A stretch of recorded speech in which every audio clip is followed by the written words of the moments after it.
start with a story and then I'll talk to you about the campaign. I think this is a true story. I believe it. Does everybody know who Frank Perdue is? The Perdue chicken? Well, he went to Rome to see the Pope. Turns out they both were Catholic. And he sees the Pope and he says, "Your Holiness, there's a prayer you have called Our Daily Bread. Would it mean a lot for my business to be changed into Our Daily Chicken?" And the Pope says, "Well, you know, it's great to the tour, nice to meet you, but we can't do it. It's been around thousands of years." So Frank Perdue walks around, sees the rest of the Vatican, he's kind of depressed. And he says, "You know what, I was a great businessman. When everybody ate beef, I asked them to eat chicken. I asked them to change the way they believe." And he goes, "And now I'm the biggest chicken producer in the world." He sees the Pope, and he says, "I'm going to ask for this business again." He says, "Your Holiness, if I make a donation to the church of $10 billion, would you change the prayer from Our Daily Bread to Our Daily Chicken?" The Pope says, "I'll get back to you tomorrow." He calls all the bishops and the cardinals from around the world, and he says, "I got good news and bad news." He goes, "Today we just got a $10 billion donation. Bad news is we lost the Wonder Bread account."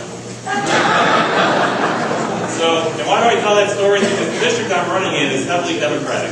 And the Debbie Wasserman Schultz is going to take us going out to the Democratic base and asking them to change the way they think and the way they voted. It can be done. This is the year to do it. And Debbie Wasserman Schultz is Nancy Pelosi's clone. And once she goes, she's the next one that's going to be in line with her liberal views that we need to take out. So now is our chance to take her out and to change what happens in Washington. A little bit about myself, why I would ask you to support me in my candidacy, is I'm from upstate New York. I'm one of 8 children. People ask if I'm a true conservative, and I tell them that my father's a Reilly, my mother's a Reagan. You only have one choice but to be an Irish conservative in my family. So I've been a conservative since birth. My father wasn't a rich man. He passed away last year, and we found out when he passed away, unfortunately, that he only made $7,000 in 1987, but sent 8 children to private school. And how did he do that? He didn't pay for it. He did it because we all worked as janitors after school before we could play sports, and we helped pave our way through high school. From there we went to college, and I was student government president in high school as well. I went to college, took a degree in economics, was student government president in my university, and worked my way through college again. So I was fortunate to have a great private education, thanks to my dad pointing it out that, you know, it's worth working for. And today I'm in front of you because of that. From Niagara Falls, I moved to New York City, and I worked my way up from the bottom on Wall Street and became a senior director of many Fortune 500 companies. I started National Discount Brokers, which was the first online discount brokerage firm, and moved my way up. After 9/11, I was there. I watched the buildings crumble. I lost quite a few friends on that day that didn't need to die, and it's changed my life. That I lost people not because of anything I couldn't do, because Washington didn't protect us. Bill Clinton had a chance to take out some terrorists, and he lobbed a couple missiles into a tent, and that's not protecting the homeland. And I have friends that I miss because of that. On top of that, I started to say, you know, Wall Street's great, but it's time to get back to the community. It's not what I do for myself, but what I can do for other people now. And I always felt bad I couldn't help save my friends' lives that day. So I started opening small businesses. I left Wall Street, I left big business, and I opened small businesses between New York and Florida, which I now own some businesses. I want to go with that experience. When you look at Washington, Debbie Wasserman Schultz, Nancy Pelosi, Chris Dade, none of them have any real-life business experience. They just walked into office, they ran a few campaign, everybody voted for it, nobody cared what they did, and now we're all saying, how come they don't know what they're doing in Washington? Because they never had a job before, they never created anything. I can attest to you, when you get to know my campaign, you'll find out that I make things happen from nothing. I need to go to Washington because we need jobs. We need healthcare reform, but we needed jobs first, they did healthcare. We need jobs now that healthcare is passed, it needs to be repealed or reformed, and we still need jobs, now they want to take on financial reform. They don't get it that the country's going hungry and it's going broke, and we need to eat, and we need to have the economy come back in place. I can get to Washington and make the government smaller, create jobs. On my website, BrianReillyForCongress.net, we have the solutions that bring down unemployment 4% right away. Why government doesn't want to do it, we have no idea. We know that we need healthcare reform, but mostly we need jobs and smaller government right away. Okay? So with that being said, my campaign, you may be saying, well, we've never seen this person before, and does he really have a chance?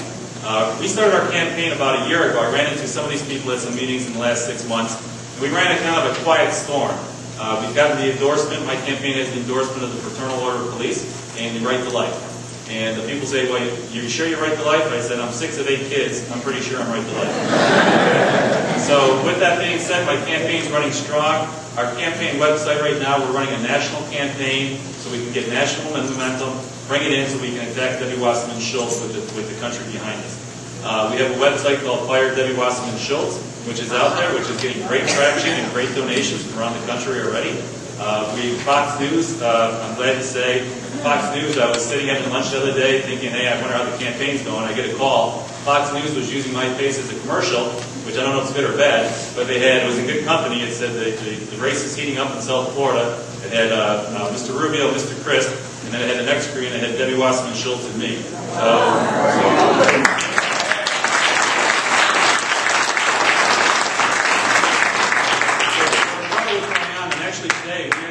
Visitors to my website than Debbie Wasserman Schultz and all the other Republican candidates in the race for District 20 combined. We have more activity, more emails, and more followers of our campaign. So our strategy of a national campaign, a national marketing campaign is starting to work. But now we need to bring it local and we need support. District 20 is a part of Dade, and a lot of people forget that. It has that nice little strip along the water, all the way out to Golden Beach, all the way up from 41st Street to Golden Beach. So we need your help, we need volunteers, we need local support, and we need to help to get the message out so we can beat her. There's three types of people in the world, and that's what I want to show you when you get to know me more. There's people who make things happen, people who wait for things to happen, and people who have no idea what's happening. With that being said, I need to get to Washington so we can differentiate between people who make things happen so we can make the government work for us. Ronald, I want to leave with this. Ronald Reagan said one thing that sticks with me very strongly. He says, government was made by the states for the states. To stand by our side, not on our back. And it's time to get back to what Ronald Reagan said and get to Washington. So Reilly for Congress.net. I saw about 10 days ago, she hadn't filed her papers yet, and I was still crossing my fingers that she would file it. She hasn't filed yet. There's speculation. Why is that? Well, I mean, we can speculate. There's many reasons why. We feel confident she will.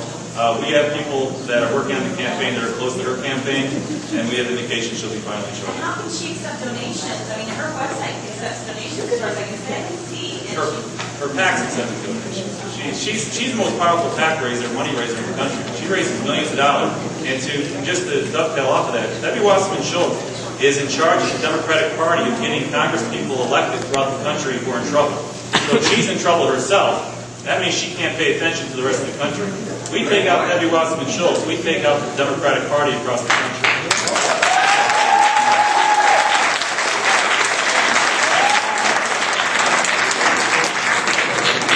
I gave a speech the other day to another group. I didn't get one round of applause. I'll be here for one. This is great. Is there any other questions or anything else I can answer for anybody? If not, I just want to say it's nice to meet you after the meeting, and I appreciate your time, and thanks for your